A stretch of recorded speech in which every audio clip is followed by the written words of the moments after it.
प्रबल crude of course यहाँ पर एक टॉप हेडलाइन है और जिस तरह से हमने 5 दिन में 15% की गिरावट आते हुए देखी है, ज़्यादातर लोग मान रहे थे 80-85 के पास रुकेगा, लेकिन 80 भी टूटा है, 75 की कॉन्वर्सेशंस भी हैं। एक नी जर्क रिएक्शन है ये, या फिर आपको लगता है कि प्राइसेस नीचे सेटल हो सकते हैं?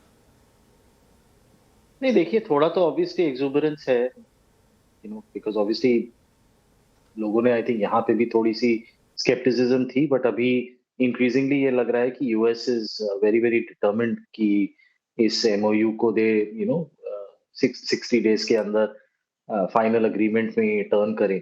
और जो न्यूज आ रही है कि ईरान को एक सिग्निफिकेंट फाइनेंशियल विंडफॉल भी आ सकता है as a result of this understanding, तो फ्राइडे की साइनिंग के ऊपर मेरे ख्याल से बहुत डिपेंड करेगा कि आपका ये क्रूड डायरेक्शनली किधर जाता है। बट मुझे अभी भी लगता है कि अगर आप स्ट्रक्चरल इश्यूज देखें with respect to strait of Hormuz, जहाँ पे शिप्स के लिए अभी भी जाना, कुछ माइंस भी अभी भी क्लियर होनी बाकी हैं, प्लस आपके इंश्योरेंस और रिस्क प्रीमियम वगैरह रीसेट होने में शायद थोड़ा टाइम लगे। मुझे लगता है कि क्रूड एक बार के लिए अगर नीचे जाए भी, वापस शायद 80 के लेवल्स पे वापस सेटल करना चाहिए एक बार नॉर्मलाइजेशन होने के बाद। हम्म और जब तक ये नॉर्मलाइजेशन नहीं होता है, प्रॉब्लम किस तरह की रेंज बनती हुई नजर आ रही है? बिकॉज एज यू सेड कि एक बार साइनिंग होना बाकी है और इमीडिएटली एक्सपोर्ट हो जाएंगे शुरू, ऐसा भी नहीं है। माइंस हैं, इंश्योरेंस कंपनीज वापस जानी चाहिए, शिपिंग कंपनीज को लगना चाहिए कि वो रूट अब सेफ है, तो उसमें समय लगेगा, एटलीस्ट 30 डेज इफ नॉट 60। तो कहाँ तक और क्या रेंज आप बहुत नियर टर्म में with in this volatile period बनता हुआ देखेंगे? देखिए, आई थिंक रेंज तो डिटरमिन करना बहुत मुश्किल है, क्योंकि आपको भी पता है कि फिजिकल मार्केट एक आधे से भी कम प्रोपोर्शन है जो क्रूड प्राइस को डिटरमिन करता है। एक फाइनेंशियल इंटरेस्ट और स्पेक्युलेटिव इंटरेस्ट बहुत बड़ा एक शेयर रखता है प्राइस डिटर्मिनेशन में।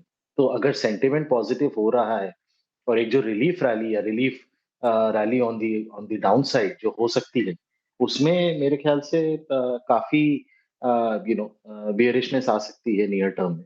तो लेवल डिटरमिन करना मुश्किल है, बट मुझे लगता है कि 70 से 70 से 75 का रेंज आई थिंक हमको एक बार देख सकता है, अगर ये पॉजिटिव ट्रेंड चलता रहा और न्यूज फ्लो पॉजिटिव रहा रिगार्डिंग नेगोशिएशंस और न्यूज फ्लो प्रबल interestingly last framework couple of arrangement. Days में हमने बैकवर्डेशन से क्रूड को कंटांगो में जाता हुआ देखा है, उसे कैसे रीड करेंगे? देखिए, वो तो हम ऑलमोस्ट डिफॉल्ट सेटिंग होती है कि जब फिजिकल मार्केट में there is probably an over reaction या सेंटीमेंट बहुत बियरिश है, तो लोग ये भी अज्यूम करते हैं कि चाइना फॉर एग्जांपल जो मार्केट से बहुत तरह से हट गया है, जहां पे पहली बार हमने एक डिमांड डिस्ट्रक्शन देखा है, जो डिपेंडिंग कि आप जिसको पढ़ते हैं 2 से 3 मिलियन बैरल्स अ डे का जो डिमांड डिस्ट्रक्शन हुआ है। तो एक्सपेक्टेशन ये होगी कि जैसे ही प्राइस एक एक्सेप्टेबल लेवल पे आता है, वहां पे डिमांड रिकवर करना बहुत क्विकली शुरू करेगी।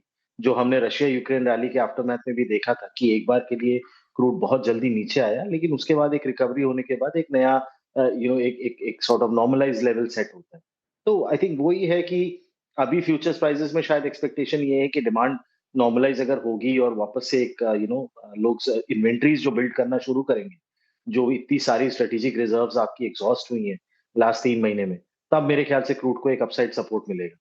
तो आई थिंक वो मतलब वो टाइम और सिंक्रोनाइजेशन प्रेडिक्ट करना बहुत मुश्किल है, बट मेरे ख्याल से फ्यूचर्स प्राइस आपको यही बता रहे हैं कि एक डिमांड का अपलिफ्ट मार्केट एक्सपेक्ट कर रहा है in the next 3 to 6 months. प्रबल अगर हम प्राइस मूव्स देखें इस साल में, तो 1 जैन को क्रूड ऑयल प्राइसेस $60 पर थे, $78 के आसपास 1 मार्च को थे। हम ऑलरेडी वहां पर वो वॉर का प्रीमियम लेकर चल चुके थे।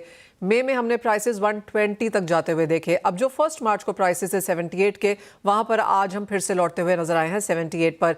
इस दौरान इंडिया ने 4 फ्यूल प्राइस हाइक्स देख ली हैं।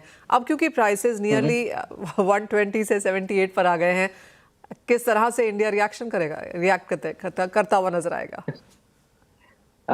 आई विश कि मुझे इसका आंसर पता होता मनीषा, बट आई थिंक इसको ऐसे आप देख सकते हैं कि जो इंडियन गवर्नमेंट ने भी कहा, जो ओएमसीज ने भी कहा है कि जो एक्सटेंट ऑफ प्राइस हाइक हुआ एक टाइम पे, अगर आप देखिए अंडर रिकवरी या फ्यूल रिटेल लॉस शायद ऑलमोस्ट 25 से 30 रुपए पर लीटर तक पहुंच गया था। So the government did two things, उन्होंने एक्साइज भी कम किया, उसके बाद उन्होंने कैलिब्रेटेड प्राइस हाइक्स लिया after a period of time. जो ₹7.5 के आसपास जो आपने प्राइस हाइक्स देखे हैं। एंड अभी भी ऑल सेड एंड डन अगर आप रिटेल मार्जिन्स देखेंगे they are basically close to break even. वो काफी काफी हद तक इम्प्रूव हो चुके हैं अप्रैल और मई के जो लोज हिट किए थे वहां से, लेकिन ऐसा नहीं है कि वो नॉर्मलाइज लेवल पे पहुंच चुके हैं। प्लस आपके एलपीजी का जो एक्यूमुलेटेड लॉस है वो भी काफी सिग्निफिकेंट है। अगर आप एक्यूमुलेटेड लॉस देखें जो 1Q में भी था और 2Q में जो एलपीजी प्राइसेस अभी भी हैं, उसके बेसिस पे आई थिंक 25 से 30 हजार करोड़ का एक्यूमुलेटेड लॉस शायद Q1 में भी देखने मिले। इवन अगर हम अज्यूम करें कि नेक्स्ट 15 डेज में एलपीजी प्राइस थोड़ा सा गिर जाता है या नॉर्मलाइज होता है, तो प्रैक्टिकली स्पीकिंग मुझे नहीं लगता है कि ऐसा कोई बहुत प्राइस रिलीफ मिल सकता है in the near term.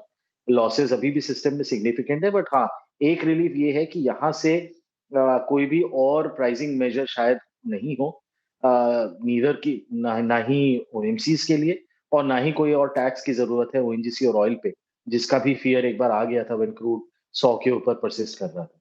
But whether price decrease होगा या गवर्नमेंट कोई और एक्साइज में मेजर ले to provide relief to customers, वो अभी बहुत मुश्किल है प्रेडिक्ट करना। आई थिंक गवर्नमेंट भी शायद वेट एंड वॉच करेगी फॉर द नेक्स्ट 60 डेज जो पीरियड ऑफ नेगोशिएशन है, और फाइनल अग्रीमेंट कैसे होता है उसके ऊपर भी आई थिंक काफी हद तक डिपेंड करेगा प्राइस क्रूड प्राइस का डायरेक्शन। ऑलराइट, तो बाजार को लगता है कि आगे जाकर एक पीस डील हो ही जाएगी और उसका पूरा का पूरा रिएक्शन हमने यहाँ पर ऑलरेडी प्राइसेस में आता हुआ देखा है। बहुत शुक्रिया प्रबल साथ जुड़ने के लिए और उसकी कुछ सेंस भी बताने के लिए। तो जैसे प्रबल हमें कह रहे हैं कि $80 एक फेयर प्राइस है, लेकिन उससे पहले हम $70-75 प्रति बैरल के लेवल्स भी यहाँ पर क्रूड ऑयल प्राइसेस में शायद देख पाएंगे।